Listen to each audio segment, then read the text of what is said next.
ये घटना मैं समझता हूं जितनी निंदा की जाए उतनी कम है और समाजवादी पार्टी ही नहीं बल्कि पूरे देश के लोग एक हैं आज और सभी लोग चाहते हैं कि कठोरतम कार्रवाई हो। अब ये सरकार की जिम्मेदारी बनती है वो कार्रवाई करे और आदरणीय राष्ट्रीय अध्यक्ष जी ने कई मौके पे इस बात को कहा है, सर्वदलीय मीटिंग में भी कहा है, प्रेस के माध्यम से भी कहा है।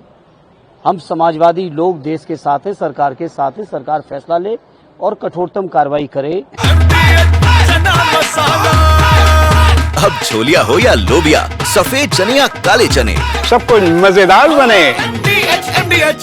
ये जो दुर्भाग्यपूर्ण घटना हुई है, इस घटना का मुंहतोड़ जवाब होना चाहिए। मंत्री ओम प्रकाश राजभर ने कहा है कि पूर्व मुख्यमंत्री अखिलेश यादव की राजनीति जातीय जनगणना से डरी हुई है, इस पे आप क्या कहेंगे? अब उनके बारे में क्या कहें, और आप लोग भी पता नहीं क्यों इतना मऊ के रिजल्ट को देख लिया करिए। और जहां तक जाति जनगणना का सवाल है तो ये जनगणना जब सद्य नेताजी, सद्य शरद जी, आदरणीय लालू जी ने किस समय शुरू की थी, हम लोग भी कोई भी मौका मिला तो सदन में उन लोगों की बातों को सुनने का लगातार समाजवादियों की मांग रही है।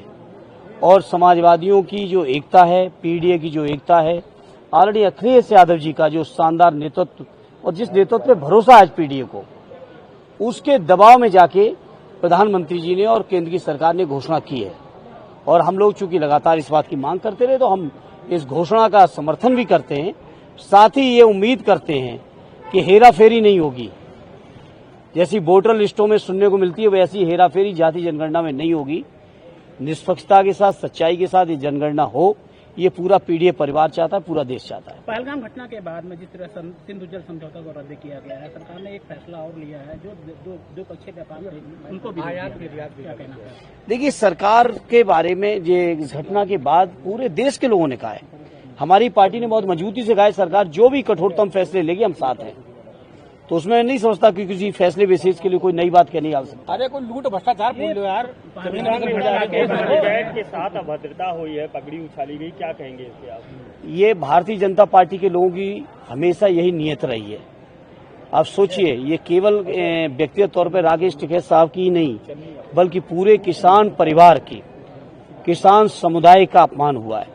और मैं समझता हूं किसान समुदाय के लोग, किसान परिवारों के लोग कभी अपनी पगड़ी का अपमान बर्दाश्त नहीं करेंगे और जवाब देंगे। जहां बीजेपी के लोग राकेश टिकैत जी की पगड़ी उछाल रहे हैं, वहीं समाजवादी लोग जाके पगड़ी पहना के उनका सम्मान करने का भी काम कर रहे हैं। इस बात को पूरे देश और प्रदेश के लोग देख रहे हैं। वन नेशन वन इलेक्शन पे आप क्या सोचते हैं? ये पूरी तरह से भारतीय जनता पार्टी की तानाशाही फैलाने का एक षड्यंत्र का एक और हिस्सा है। और चूंकि मैं स्वयं उस समिति में हूं जो जेपीसी का गठन है, ये पूरी तरह से गैर संवैधानिक है। संवैधानिक तौर पर ये संभव ही नहीं। बाबा साहब ने जो संविधान बनाया, उस संविधान में जो प्रावधान है, उन प्रावधानों का ये खुला उल्लंघन है। प्रांतों के जो हक, अधिकार, स्वायत्तता है, उसके ऊपर पूरी तरह से कुठाराघात है। और जो तर्क दिए जा रहे हैं वन नेशन वन इलेक्शन के, कोई तर्क वाजिब नहीं है, कोई तर्क लॉजिकल नहीं है। केवल बीजेपी के लोगों के पास जो उन्होंने वादे किए थे 14 में, 19 में, 22 में, 17 में, कोई वादा पूरा नहीं कर पाए। ये देश के लोगों के सामने से चर्चा को डाइल्यूट करने के लिए इस तरह की चर्चाएं कर रहे हैं। बाकी इस बिल में ऐसी कोई जरूरत नहीं है जी बिल आए। अखिलेश जी कह रहे हैं पीडीए के साथ हर स्तर पर नाइंसाफी हो रही है। बिल्कुल हो रही है। मैं कहां से गिनाना शुरू करूं आपको? सेंट्रल गवर्नमेंट के पदों से गिनाना शुरू करूं, वाइस चांसलरों से गिनाना शुरू करूं, पीएसयूज में जितनी संस्थाओं में बड़े बड़े पद हैं वहां से गिनाना शुरू करूं, जितने भी देश के बड़े बड़े आयोग हैं उन आयोगों से शुरू करूं, या हर स्तर पर न केवल उनके हक अधिकार मारे जा रहे हैं बल्कि जहां कहीं भी मौका मिल रहा है वहां अपमान हो रहा है। अगर हम बात करें इलाहाबाद की तो वहां पे दलित नौजवान को जला दिया जाता है। बात करें हम आजमगढ़ की तो आजमगढ़ में थाने के अंदर हत्या कर दी जाती है नौजवानों की। बात हम करें यहाँ अयोध्या फैजाबाद की तो यहाँ की दलित बेटियों के साथ क्या हुआ। हर स्तर पर पीडीए के साथ अन्याय हो रहा है।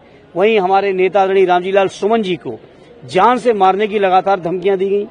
आदरणीय राष्ट्रीय अध्यक्ष जी जब उनके समर्थन में उतरे, आदरणीय सुमन जी के समर्थन में, तो उनको भी जान से मारने की धमकियां दी जा रही। तो ये बीजेपी के लोग, ये सामंती लोग अगर ये सोचते हैं कि पीडीए के लोगों को दबा लेंगे तो अब दबने वाले पीडीए वाले नहीं है।